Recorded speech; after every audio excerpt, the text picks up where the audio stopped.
History says one of the preseason AP top 10 teams won't be ranked at the end of the year. I think that's Notre Dame or Michigan.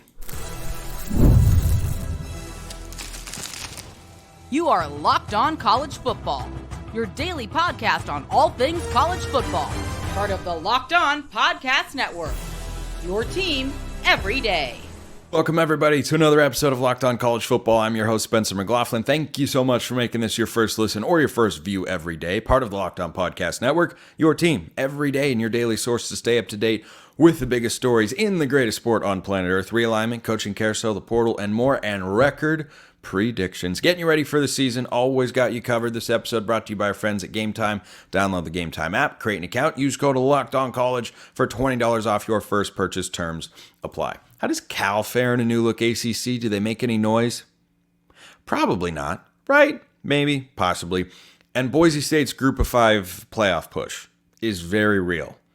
And we'll get to the Broncos record prediction later on today's show. But we start with a fact. These are just facts, and no one wants to hear it about their team, but it's going to happen to somebody. And if you told USC fans last year this was going to happen, I bet they would have flamed you. I bet they would have called you ridiculous, and yet it came to fruition. So, every year for the last 21 seasons except for 2019, a preseason AP top 10 team has ended the season unranked. We've seen Texas A&M do this. We've seen USC do this. There have been others. Those are two recent examples. There has also been, in every year but two, in the last 30 years, a team that begins the season unranked and winds up in the top 10. Last year, it was Missouri. So let's start with the negative and we'll end on the positive note. Notre Dame is my number one candidate inside the AP top 10 to wind up unranked. Spencer, how could you say such a preposterous thing? It is twofold. Number one, do I like that Mike Denbrock is there as the offensive coordinator? I want to set the record straight. Made a mistake on a past show about who the offensive coordinator is in Notre Dame. Well aware. I appreciate those who reached out to correct my mistake. But Mike Denbrock there, I love that hire for Riley Leonard. Absolutely love it. Do you know what Riley Leonard didn't do last year? Stay healthy throughout the course of the season. Do you know who Riley Leonard lost going into this year? The starting left tackle. I asked Tyler Wojak of Locked On Fighting Irish about that, and he said it might cost Notre Dame the Texas A&M game. Might.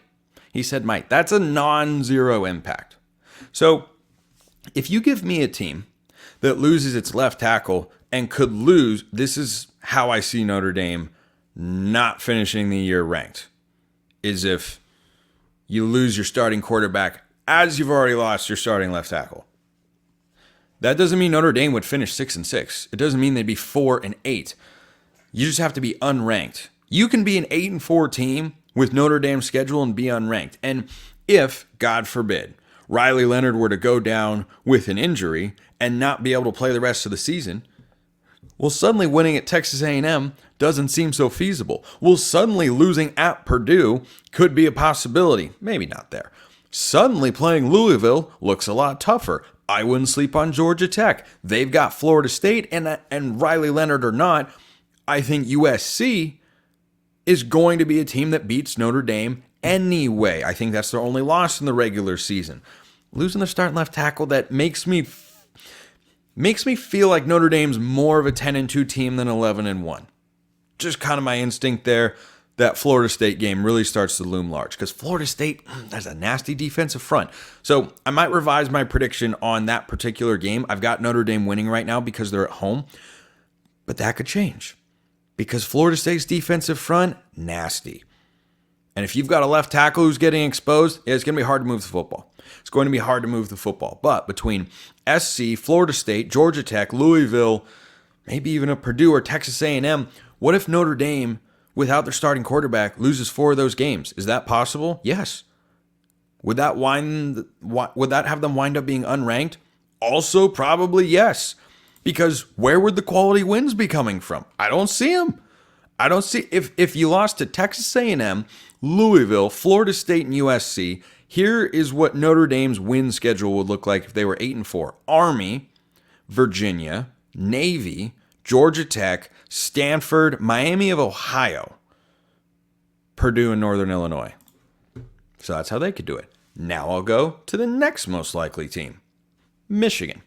Michigan lost 13 players to the NFL draft last year. They are outside the top 120 in college football in returning production. They're working in a new defensive staff, albeit one coming from the NFL. I've always been a Wink Martindale fan. We'll see if he's still got his fastball. I always find it somewhat suspicious when a guy goes from the NFL to come down to the college ranks. Like, why couldn't you get another job in the NFL? Did they not want you? Did you just want something different? I don't know. Don't know all the details there. But on the whole, I tend to like Wink Martindale.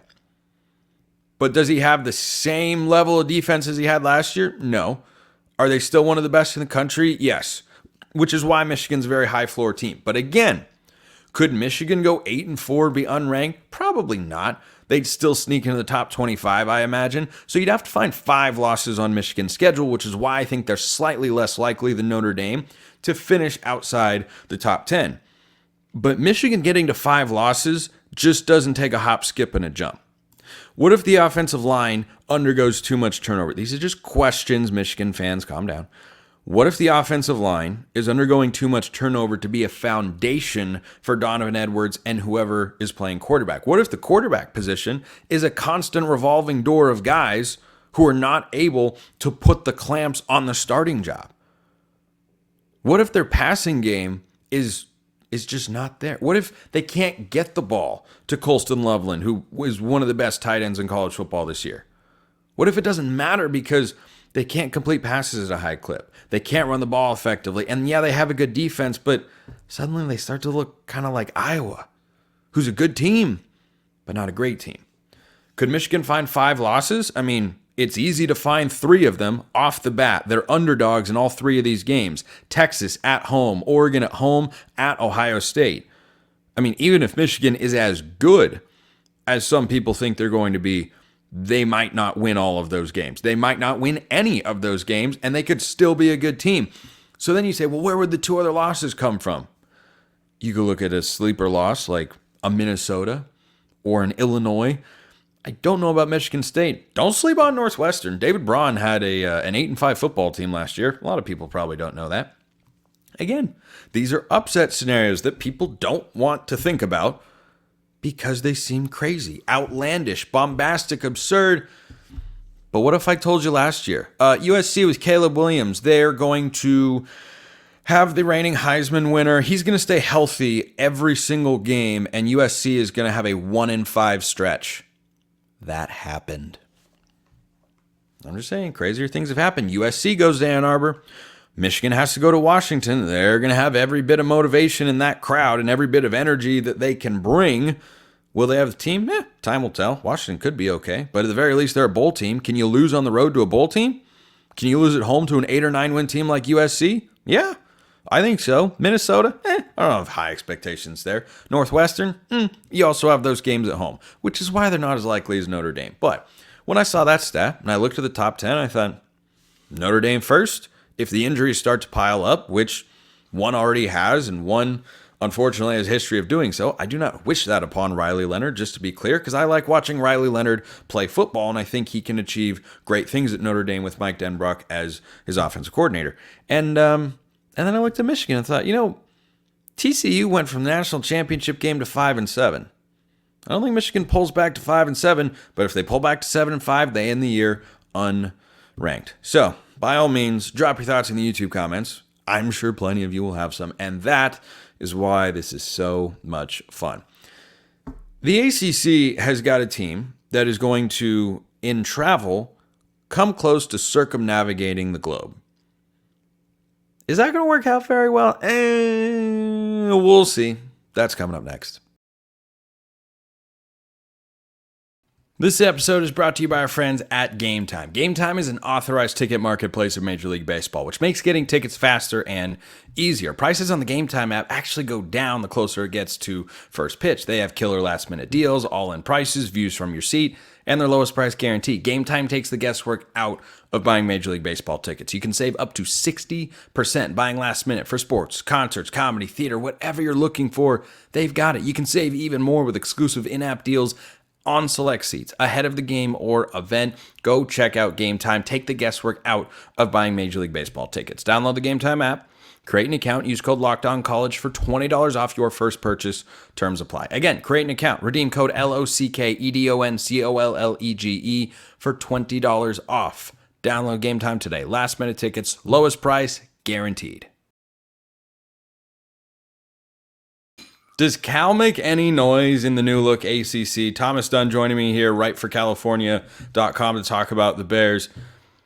I didn't expect there to be a quarterback battle this fall, Thomas, but alas, there is. That gives me some pause, but it does seem like Cal's roster is in a pretty good place overall, and that this is not the same sort of quarterback battle that they had going into last season, where, if you remember, eventually the third stringer came along to seize the reins on the starting job. Yeah, it's a little bit weird, Spencer. I'm not going to lie to you. It's definitely not a quarterback battle of utility like it was last year with Sam Jackson and Ben Finley. This year, there's decidedly a higher floor with Fernando Mendoza and Chandler Rogers. And the odd part about it all is the more practices we see, the less clarity we have on who's going to be the starter day one against UC Davis. I don't love that. I don't love that. I want to like Cal, but I don't love that. Yeah, I also want to like Cal and have to cover a team that wins consistently, but alas, we have the cards that we were dealt. In regards to this battle, Chandler Rogers, I feel, has a slightly more higher ceiling as it stands right now, solely because of his experience, his ability to consistently get out of the pocket and make plays on the run. Fernando Mendoza has the edge in terms of experience with the offense, chemistry with offensive coordinator Mike Blesh, and the chemistry with some of the receivers who were still around from last year, like Tron Grizel, for example. So it's a little bit weird. Both quarterbacks, they kind of extend their gaps over each other by a few millimeters per practice. So when one guy does well one day, the next guy equates that amount of well the next day. And you don't really have any answers as to who's going to be the day one starter. And I want to say I foresee both quarterbacks playing by the end of the Florida State game in week 4. I don't imagine a world where someone's not going to get yanked for either a welcome to college football moment, even though Chandler Rogers has been experienced enough to not have those.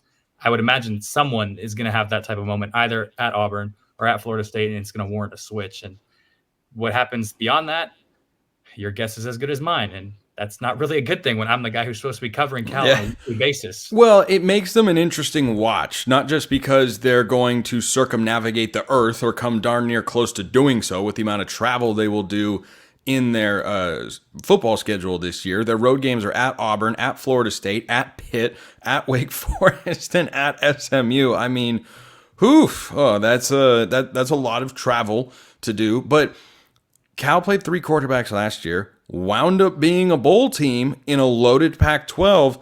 I can see that happening again. This is not a top-tier team in the conference, Thomas, but I also don't think this is a bottom-tier team. When you look at the schedule, they'll start with UC Davis. That'll be a win. Week 2 at Auburn. I predicted them to win that game, perhaps famously to some a year ago, and that darn near came to fruition. It did not. I do not believe they're going to go into Jordan-Hare and win like they did in Oxford back in 2018, because I think Auburn has just had a strong offseason and has got a better roster top to bottom, if you look at it holistically, though the quarterback edge is not substantial with Peyton Thorne over there. But after that, boy, the San Diego State game, they should win, but at Florida State, hosting Miami, at Pitt, host NC State. Look, the home road splits are not terrible, but those are 3 of the top 4 or 5 teams in the ACC this year. And I don't think Cal's winning more than 2 of those games, and I think they're probably only winning 1. Yeah, Cal, there's a lot of games that are on the margins this year when you look at them on paper. I think that's the best way to look at it. Auburn, I don't think we're going to win that one, unfortunately. Florida State, similar vein to that. But when you get to these games on the margins, I look at Miami as a potential upset game. We know Mario Cristobal. Really? Yes, Mario Cristobal teams have a tendency, courtesy of him, to throw up on themselves. I have a feeling that Miami at Cal may be that game. I do remember when Miami played Cal in the bowl game over in San Francisco, and Jawed Best is still running last time I checked. Well, here's the other interesting thing about that is this won't be the first time that Justin Wilcox has coached against Mario Cristobal with a talent roster that is inferior to the one that Cristobal has on the other sideline. Now, Mario Cristobal won those games, but it wasn't always pretty. It was a lot closer than it should have been, and that's a long trip for Miami to make. And really, the only disaster on that resume, for example, was 2018, and that's when Oregon just boat raced Cal, walked into Berkeley and said, all right, this is our stadium this weekend, and we're gonna do this, and there's nothing you can do about it. So that's definitely a talent gap that's noticeable, but I have a feeling that Cal will come to play that game. I'm feeling Miami may feel the wear and tear of travel. On the opposite side of that, I look at a game on the margins like NC State, and a team that's very complimentary of each other under Dave Duran, and having Grayson McCall come in at quarterback. I have a feeling that's going to be a game where Cal can stick with them. I expect them to stick with them being at home, but you lose the game ultimately like 27-20. I can definitely see that happening. It's just a matter of, can Cal make the winning plays to get a win column get in the win column during a close game? That's really the big deal. And that's something that Cal has not succeeded in previous years. And it's something that they will need to succeed in if they want more than moderate success in this year's ACC. It's strange. They go to a new conference, but their schedule lines up for this season to play out almost exactly the same as the previous seasons have, which is get off to a slow start, don't have a great record, be competitive but lose, and then rack up wins at the end of the year. Because I have them only winning 2 of their first 5 or of their first 6 games, Thomas. I think they start 2-4, but then they start to turn it around. They get Oregon State at home. That is not the same Oregon State team that beat them in Berkeley a year ago. I think they win. They go at Wake Forest. That's a game Cal could absolutely stumble with. I don't think Wake Forest is great this year, and I think Cal is going to be able to go over and make that cross-country trip and ultimately get the win. Then they come back home in the battle for the axe against Stanford. I think Stanford has improved, but I think Cal is also still good enough to be better than Stanford. Now, rivalry games can certainly go haywire, but I think that's the best stretch for Cal this season, is I think they win. Sorry, I have them winning just 3 of their first 7 games. So I have them starting 3-4, but then I think they stack up, those 3 wins down the stretch, and you look up, and I want to find a way to put them at 7-5. It's hard to do so. I think the number that Vegas has got set at 6.5 is just right. When I look at this Cal schedule, Thomas, I think it's going to play out in a very similar fashion to how it has in years past. I think you're going to start slow, come on strong at the end of the year, and end up with kind of an okay season. I want to pick them at 7-5, but as I look at the schedule, I'm like, no, I think I see 6 wins here because they get a lot of heavy hitters in the ACC. Having all 3 of NC State, Miami, and Florida State, in addition to having to go at SMU the last week of the regular season, not a great scheduling break for the Bears. Definitely not going to be easy. I think the big change compared to the last year's Pac-12 compared to this year's ACC, it's not as top-heavy. Last year, you're playing top 25 teams week in and week out with Washington, Oregon, Utah, Oregon State at the time, USC before they started to fall flat on their face. Just so many contenders and so many high-end draft picks that were going out on a limb against Cal. This year, I don't think ACC is as top-heavy in that regard. I do think the mid-pack stacks up a little bit more heavy in that regard, if you will. So you have your Pitts, you have your NC States, you have your Miamis.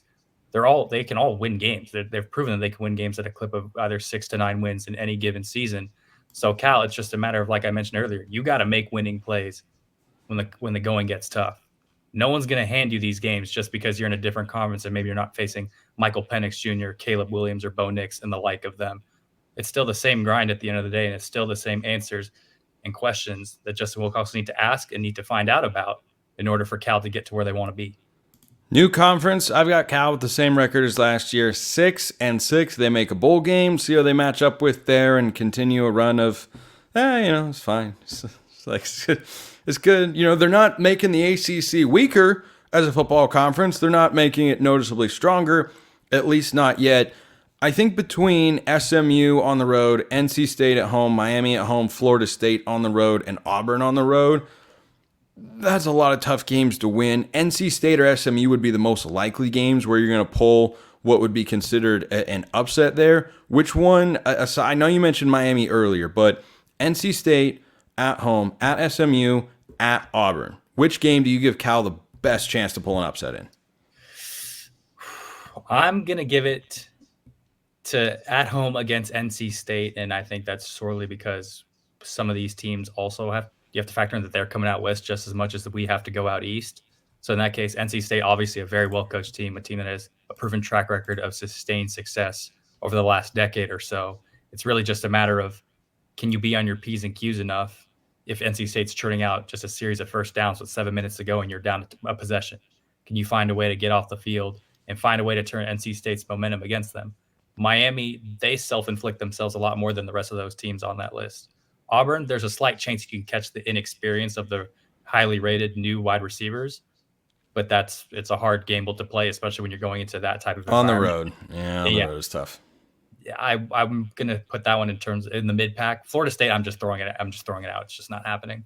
And Pitt, there's always a chance of Pittsburgh weather just freezing up right on you. And for Cal, I would very much question how a lot of these guys would get on in those types of conditions. So it's really just a matter of trying to just poke and prod and find your way through I don't want to say a jungle, if you will, but find your way through this long, torturous sometimes journey, because everyone that's a Cal fan knows this.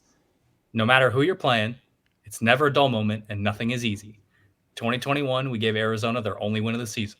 2022, we gave Colorado their only win of the season. I was at that game.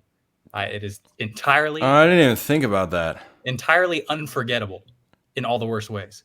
So, and it doesn't matter if Cal's playing Syracuse and Fran Brown doesn't have year one going how he wants it to.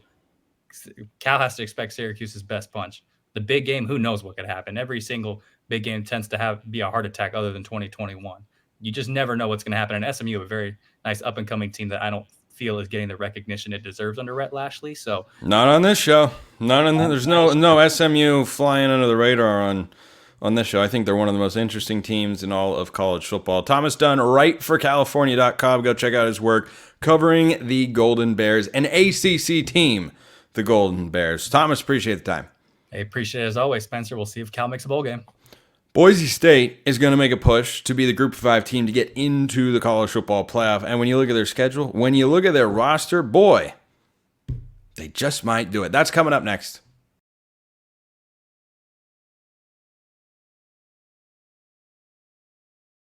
So at one end of the spectrum of the Mountain West, you have New Mexico. Poor New Mexico. Their win total, so is Nevada's, 2.5. Somebody's got to go over. I mean, Bronco Mendenhall is down there in New Mexico now. Can they really? They're 131st in S&P Plus. Yikes. That's a major yikes. Games to watch for the Lobos real quick. Montana State week 1. If they lose that one, 0-12 could be in store. Air Force could be more winnable than you think. At Utah State, at Hawaii. Those are the only games that could be winnable. I don't think they're winning all of them. I would honestly take New Mexico under 2.5, which means you should probably take Nevada over 2.5. But Boise State is the team that gets more attention in the Mountain West. Why? Well, because they are the heavy preseason favorites. And I think for Boise State, their schedule comes down to a couple of games, but their ability to make a postseason push into the college football playoff, it's very real. It's very real. And think about this. Here's something that Boise State 100% has working in their favor. The 12-team college football playoff is more expansive. There's a G5 auto bid in there. But the auto bid is not automatically going to the winner of the Mountain West. It could be Conference USA champion. It could be Sun Belt champion. It could be American champion. These are all options. So what Boise State has working in their favor is their brand. If you were the 12-team selection committee and you were making a subjective choice on which Group of 5 team to rank the highest, I mean, you kind of had the Liberty audition last year. It didn't go particularly well when they had a weak schedule. They have a weak schedule again. What if they go undefeated? Well, saw that last year. Would they put them in? Maybe. But who's running college football? Who makes a lot of decisions? What drives a lot of decisions in college football? Television. Television does. I still believe, perhaps I'm wrong, but I still believe that Boise State has got the strongest Group of 5 Cinderella cachet from that 07 Fiesta Bowl win. You just can't overlook the importance of that game for the Boise State football program. Put them on the map in a meaningful way. I mean, to go toe-to-toe with Oklahoma when they were good with Bob Stoops, it's no small thing. Adrian Peterson was on the other side. Boise State was on one side, and Adrian Peterson lost. People remember that sort of stuff. So if you're thinking about which group of 5 team do you want to put in, who's more recognizable? Who's a more perennially, nationally recognizable brand? It's Boise State. It is absolutely Boise State. The blue turf, the uniforms, the teams, the upset, the trick plays, all that sort of stuff. I think it's still really powerful. I'm not saying it's the only factor that'll go into it, right? A 3-loss Boise State team, probably not going to be the highest-ranked Group of 5 conference champion. I think you can get a 2-loss out of the American, which is a strong league, whether that's Memphis or Tulane. UTSA could make a push in there. Watch for South Florida, perhaps. And then you could get a team out of the Sun Belt like James Madison, or somebody out of Conference USA like Liberty that goes undefeated. New Mexico State's been really good. I don't think New Mexico State will do it, but Liberty could. At least that's how Vegas sees it, is that they have the best chance to go undefeated of any team in college football, including Georgia. Crazy times. So, Boise State, I think, ends up at 10-2 or 9-3. They've got a toss-up game in here. I reserve the right going into the season to have a game on the schedule as a toss-up. I'll make a pick the week of the game, but I've got it as a toss-up. Georgia Southern is not that game. That's the week 1 matchup. Look, Nebraska once lost to Georgia Southern, so you can't take them lightly at the very least. Like, you can't just roll to Georgia Southern and think, oh, this is going to be super easy. Clay Helton's the head coach down there.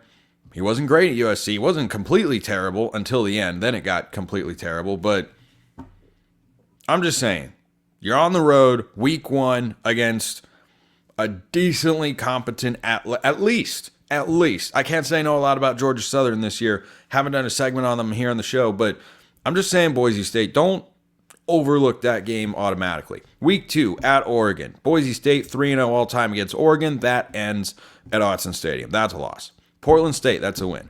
Washington State at home, big game there. Big game there. Cougs, not a Mountain West team, but playing a lot of Mountain West schools. They're going to be solid. We're talking about them tomorrow on the show. Can't overlook that one, but at home, I think Boise State wins. Utah State the following week. Better roster, better team.